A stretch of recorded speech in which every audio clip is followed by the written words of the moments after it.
인도의 개척 선교사였던 스코트 목사님은 복음이 전파되지 않은 미개척 선교지를 향해서 복음을 가지고 그곳에 나가십니다. 그런데 그곳에 나가다가 한 무리의 사람들에게 붙잡혀서 목숨의 위협을 받게 되었습니다. 그들은 긴 창으로 이 선교사님의 심장을 향해서 찌르려고 덤벼들었고, 이제 목사님 마음속에는 내가 이제 꼼짝없이 죽었구나라는 그런 마음이 들었습니다.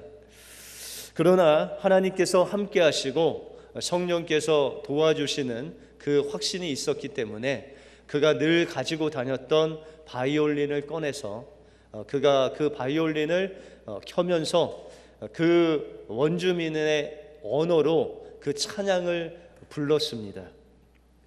주 예수 이름 높이여 다 찬양하여라. 금연류관을 들여서 만유의 주 찬양. 이 찬송가 36장을 바이올린을 켜시면서 그 원주민의 그 목소리로 이제 죽음을 각오하고 하나님을 찬양했습니다. 한참 찬양을 하는데 이 마음속에 죽음의 두려움은 떠나가고 하나님께서 주시는 그 평강이 임하는 것이었습니다. 1절을 하고 2절을 하고 3절을 하는데도 이 사람들이 반응이 없는 것입니다. 그래서 눈을 떠보니까 그들이 가지고 있던 창을 땅에 다 내려놓고 그들의 눈에는 눈물이 고여 있습니다.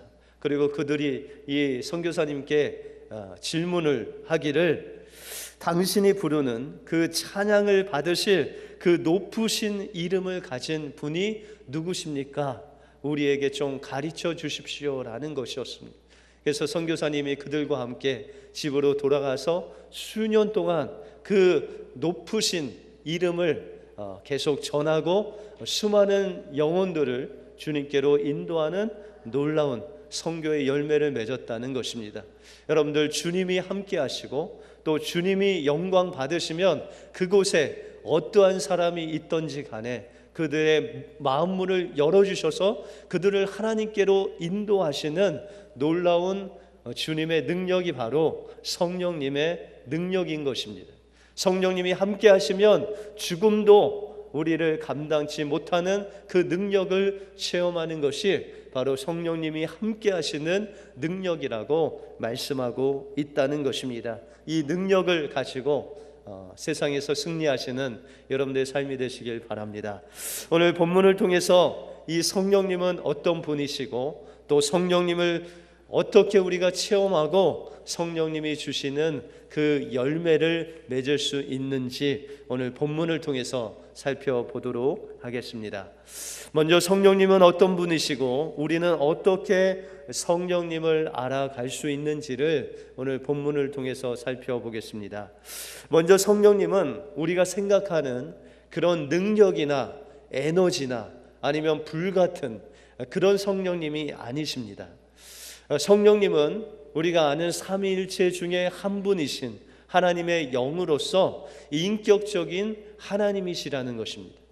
어떤 우리가 생각하는 아주 뜨거운 것들, 막 능력이 나타나고 치유가 되고 이런 눈에 보이는 현상으로의 하나님이 아니신, 우리와 대화하시고 우리를 찾아오시고 우리를 위로하시고 우리를 격려하시는 인격적인 하나님이 바로 성령님이시다라는 것입니다.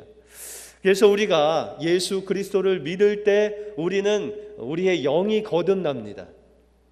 여러분들의 마음이나 육신이 거듭나는 것이 아니라 우리의 영이 거듭나서 하나님께서는 그 영 안에 성령으로 내주하십니다. 그런데 성령님께서 우리의 마음을 주관하시려면 우리의 마음 문을 열어드려야 됩니다. 주님은 인격적인 분이시기 때문에 우리의 마음 문을 두드리십니다. 내가 내 마음에 들어가도 되냐라고 물으십니다. 그래서 우리의 마음을 활짝 열고 주님, 우리 마음속에 임하여 주시옵소서라고 하면 주님께서 우리 마음속에 들어오셔서 우리의 생각과 우리의 감정과 우리의 의지를 주님이 원하시는 방향으로 인도해 주시는 것입니다.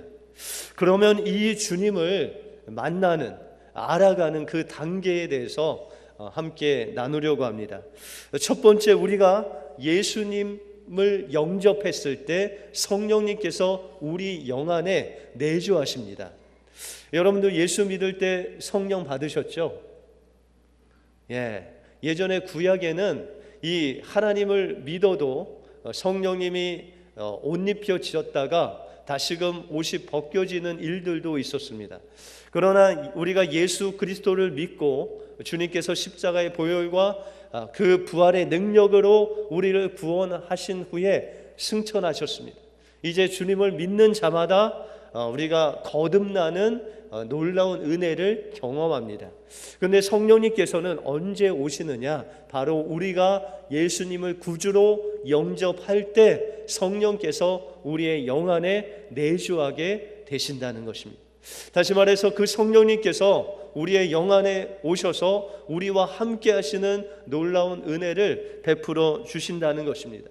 여러분들 예수님을 처음 믿을 때 첫사랑이 있으셨죠? 그때는 뭘 기도를 해도 막 뜨거워지고 찬양을 해도 뜨겁고 어떤 주님이 주시는 그 첫사랑 때문에 안절부절하면서 주님의 사랑으로 살았던 그때를 우리가 기억을 합니다. 그런데 그때는 우리가 육신적으로 말하자면 우리가 갓난아이가 태어난 것과 같습니다. 우리 거듭난 것은 아기가 태어난 것과 같습니다. 여러분들 아기가 태어나면 처음에 뭐 하죠? 못 보셔서 오늘 아이가 태어났어요. 새벽에 태어났는데 그 아이가 태어나면 처음으로 간호사가 하는 게 있습니다. 아이를 울리는 것입니다. 아기가 울어야 이제 태어났구나 라고 안심을 합니다.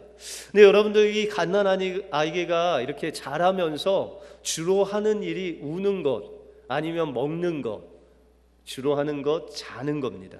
요 세 가지를 주로 합니다. 그래서 제가 볼 때는 갓난 아이들이 잠자는 시간이 한 18시간 된다고 합니다. 여러분들 신앙을 갖고 이제 주님께서 주시는 첫사랑으로 뜨거워지면 여러분들이 하시는 일이 뭐냐면 하나님 앞에 울거나 아니면 배고프다고 하시거나 잠자는 것, 그거 세 가지밖에 안 합니다. 다시 말해서 여러분들 부모님이 아이들이 울면 안아주고 배고프면 먹어주고 졸려서 울면은 재워주죠. 이와 마찬가지로 우리가 거듭나서 성령이 우리 안에 내주하시면 우리는 갓난아이와 같은 신앙으로 하나님 앞에 부르짖습니다. 기도합니다. 주로 그때 기도하는 것은 뭐 달라는 거예요. 배고프다는 것, 뭐 먹을 것 달라는 것, 뭐 필요하다고 달라는 것, 달라고 하면 달라는 족족 하나님께서 채워주세요. 그래서 여러분들의 기도의 응답을 가장 많이 받는 그 시기가 바로 우리가 거듭나고 얼마 되지 않은 그때 여러분들이 무엇이든지 기도하면 하나님이 응답하세요. 왜냐하면 아이가 울면 부모님이 막 1시간 2시간 내버려 뒀다가 응답하지 않죠. 그죠? 그냥 바로 울음소리가 나면 뛰어가듯이 주님께서 그렇게 응답하는 시기가 바로 우리가 거듭나서 성령이 우리 안에 임재하시면 그렇게 주님께서 우리에게 응답하신다는 것입니다. 그런데 조금 지나고 나면 이 사랑이 점점 식기 시작합니다. 그리고 기도를 해도 좀처럼 응답이 좀 더딥니다. 이것은 여러분들의 어떤 신앙이 이렇게 침체돼서 그런 것이 아니라 여러분들의 영적인 수준이 점점 성장하면서 나타나는 현상이라는 거예요. 여러분들 이제 아이들이 청소년이 되고 청년이 되면 뭐 달라는 대로 다 주시는 분 계세요? 용돈 필요하다고 다 달라는 대로 주시는 분은 이제 얼마 되지 않아서 망하게 됩니다. 그렇죠? 여러분들 자녀들이 달라는 대로 다 주지 않고 이제 분별을 합니다. 이거를 줘야 되는지 안 줘야 되는지, 이게 필요한지 안 필요한지를 봐서 주게 됩니다. 여러분들 이제 우리의 심령이 커지고 성령께서 이제 내주하실 뿐만 아니라 성령께서 우리의 삶을 인도하시고 주관하는 그 영적인 성숙이 일어나면 우리가 기도해도 때로는 하나님께서 응답이 늦을 때가 있어요.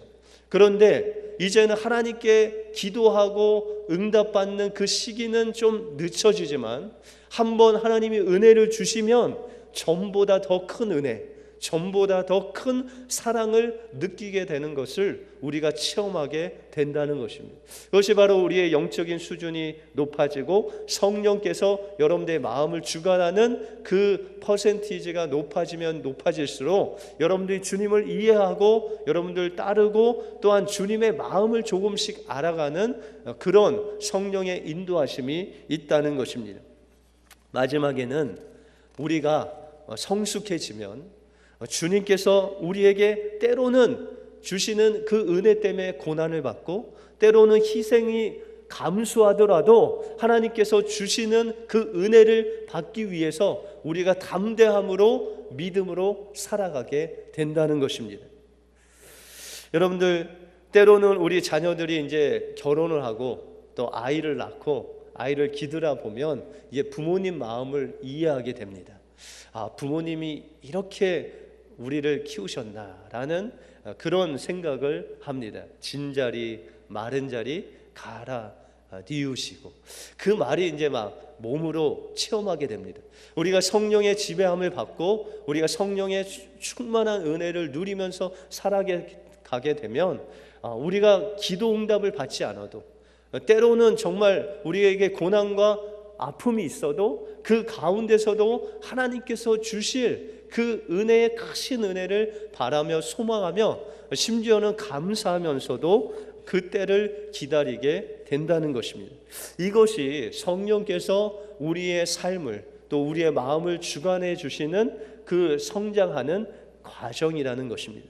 그러면 어떻게 우리의 삶 속에서 하나님께서 우리의 삶 속에서 동행할 수 있는지 그 과정을 우리가 살펴보면 좋을 것 같습니다. 먼저 성령께서 우리와 동행하기 위해서는 먼저 성령님을 우리 마음속에 초대해야 됩니다. 다시 말해서 성령님은 우리와 함께 하시는 것을 좋아하십니다. 그런데 우리 마음을 열지 않으면 성령님께서 우리 마음속에 들어오실 수가 없다는 것입니다. 그래서 여러분들의 마음문을 여는데 가장 좋은 것이 바로 찬양입니다. 우리가 예배 전에 찬양하셨죠? 저는 찬양하다가 찬양만 하고 그냥 집에 가도 되겠다라는 생각이 들었습니다. 너무 주님의 은혜가 커서 찬양 속에서 주님을 만나는 은혜가 있었습니다. 여러분들 찬양을 하면 여러분들의 마음문을 열고 기쁜 마음으로 주님을 여러분들 마음속에 영접합니다. 그래서 찬양을 하다 보면 뭐 슬픈 마음을 가졌든지 어려운 마음을 가졌든지 그 마음이 조금씩 주님께로 열려지는 모습을 우리가 경험하게 된다는 것입니다. 다시 말해서 우리의 마음을 세상이나 내 자신에게 있어서 열지 않고 주님에게 활짝 여는 그 단계를 하나님께서 원하신다는 것입니다. 그래서 이 첫 번째 단계는 기쁜 마음으로 성령님께 우리의 마음문을 열면 성령님께서 우리의 마음을 지배하시고 우리의 마음속에 들어오셔서 역사하기 시작하게 된다는 것입니다. 그 다음에는 성령님께 순간순간 주님과 대화를 해야 됩니다. 여러분들 요새 자녀들하고 대화 좀 하십니까? 만약에 뭐 같이 집에 살더라도 저도 그런 것 같아요. 집에 이제 일어나면 그냥 굿모닝 한번 하고 학교 가면은 잘 갔다 와라 하고 그 다음에 한 뭐 몇 시간 동안 대화가 없죠.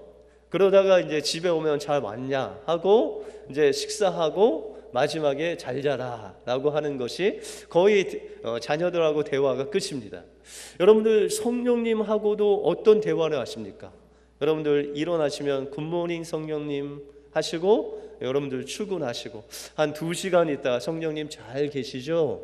라고 물으시고 한 3시간 4시간 지나고 성령님 저 이제 퇴근합니다 하고 집에 돌아와서 뭐 바쁘게 이제 식사하고 하고 이제 마지막에 잘 때 성령님 안녕히 주무세요 하면 주님과 대화가 끝나는 거예요. 여러분도 이렇게 계속해서 대화하면 자녀들과의 교통이 있을까요? 마음이 전달되고 아이들이 어떻게 지내는지 여러분들 완전히 분리됩니다. 왕따가 돼요. 자녀는 자녀대로 살고 나는 나대로 사는 삶의 패턴인 거예요.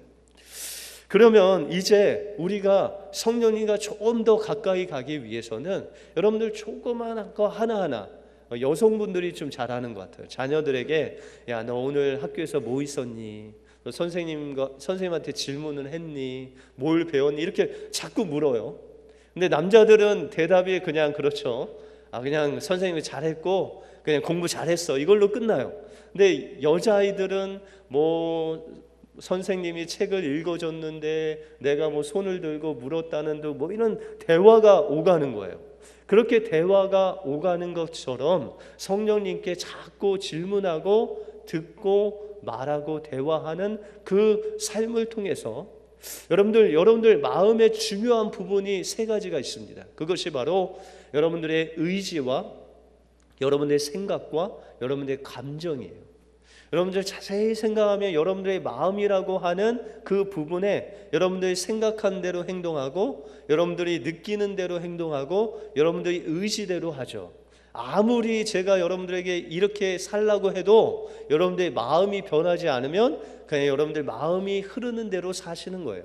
여러분들 성령님께서 아무리 여러분들의 안에 내주에 있으셔도 성령님께서 말씀하시는 대로 그 성령님의 생각과 성령님의 감정과 성령님의 의지를 느끼지 못하고 살면 우리의 마음이 변화될 수 없다는 거예요. 그러므로 성령님과 동행한다는 거, 여러분의 생각을 주님께 내어드린다는 거예요. 여러분들의 의지를 주님께 내어드린다는 거예요. 여러분들의 감정까지도 주님께 내어드리고 내 감정이 주님의 감정이 되길 원합니다. 주님께서 원하시는 의지, 그 바람이 내 바람이 되길 원합니다. 주님의 생각이 나의 생각이 되길 원합니다. 계속 기도하며 대화할 때 우리는 이 마음이 변화되면 여러분들의 삶이 변화되게 돼 있어요. 그 삶이 변화되면 여러분들이 처음 만나는 사람인데도 불구하고 그 사람이 묻습니다. 혹시 장로님 아니세요? 혹시 권사님 아니세요? 혹시 집사님 아니세요? 교회 다니시죠? 이렇게 묻습니다. 왜요? 여러분들의 삶이 자연스럽게 변화돼서 성령의 향기를 드러내는 하나님의 사람으로 변해 있기 때문입니다. 그래서 여러분들 성령님과 동행하기 위해서는 합숙 훈련이 필요해요. 여러분들 운동하는 사람이 합숙 훈련 하잖아요. 그곳에 들어가서 며칠, 몇 주, 몇 달 동안 같이 밥 먹고 같이 자고 같이 운동하면서 그 호흡을 맞추는 거예요. 그래서 교회에서도 수련회 가죠. 뭐 정교인 수련회도 가고 아이들 수련회도 가고, 그게 안 되면 아이들이 밤새 하는 락긴을 하죠. 락긴을 하고 나면요 뭔가 친해져요. 여러분들 어디 가서 하룻밤 그냥 자고 같이 자고 일어나면 같이 식사하면 친해집니다. 그것이 바로 성령님과 동행한다는 거예요. 여러분들 밤새 주님과 좀 대화도 하시고 또한 주님과 인생도 좀 나누시고 성령님이 무엇을 원하시는지도 나누다 보면 여러분들 주님과 친근한 관계가 된다는 것입니다. 거기에 멈추지 않고 이제 성령님께서 우리에게 순종을 원하세요. 우리는 순종하면 그냥 하나님께서 말씀하시는 대로 그냥 억지로 이끌려서 코끼어서 그냥 끌려가는 것 같이 생각할 때가 있습니다.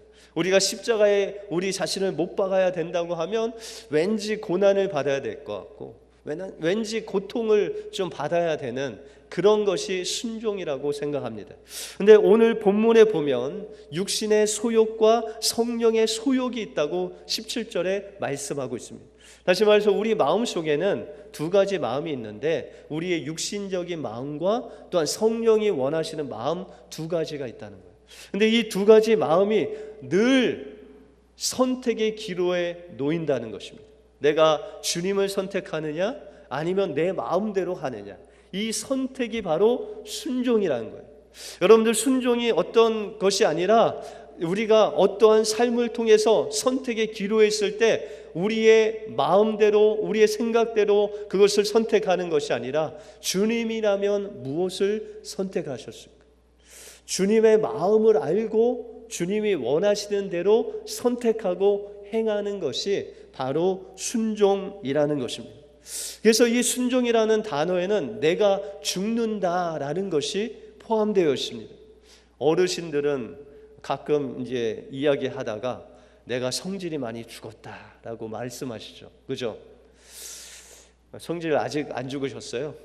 예. 근데 여러분들 성질이 많이 죽으셨잖아요. 늘 아내가 이야기하죠. 내 남편이 성질이 많이 죽었습니다. 근데 여러분들 성질 죽일 때를 한번 생각해 보세요. 성질이 막 났어요. 근데 그 성질을 막 죽이고 내가 어떤 안에 있는 그 화를 내는 것이 아니라 그냥 썩소라고 하나요? 그 미소를 조금 지으면서 그냥 못 이긴 척하면서 그냥 좋은 말로 이야기하는 그 성질을 죽이는 그 필링이 있죠. 바로 그것이 십자가에 못 박는 그 필링이에요. 다시 말해서 여러분들 하나님께 순종하고 여러분들 십자가에 못 박는 것은 늘 주님의 그 십자가의 은혜와 사랑을 생각하면서 내 마음에 일어나는 그 성질을 하나님 앞에 누르고 주님 때문에 내가 웃습니다. 내가 주님 때문에 용서합니다. 내가 주님 때문에 이렇게 이야기합니다 라고 했을 때 그것이 바로 여러분들의 육신을 십자가에 못 박고 성령의 인도하심을 받는 성령께 순종하는 삶이라는 것입니다. 바로 그것을 하나님께서 원하시는 거예요.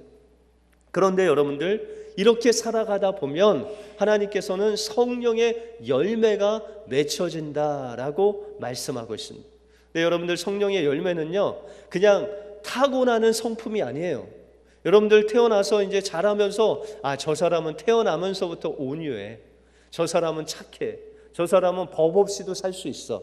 그런데 그것이 하나님이 원하시는 온유와 또한 성령의 열매가 아니라는 거예요. 아무리 착해도 성령의 인도하심을 통해서 얻어진 하나님의 성품이 아니면 그것은 성령의 열매가 아니라는 거예요. 다시 말해서 천연적인 온유함은 하나님이 원하시는 온유함이 아니라는 거예요. 그런데 하나님께서 이 성령의 열매를 이야기할 때 이 성령의 열매가 9가지가 있죠. 그죠? 예, 오늘 성경 읽으셨잖아요. 그죠?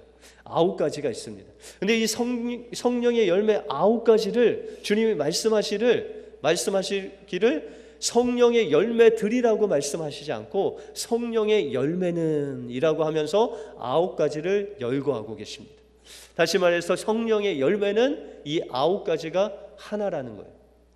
이 9가지가 하나 되어서 이 성령의 열매를 맺으면 이 9가지 성품이 드러난다는 거예요.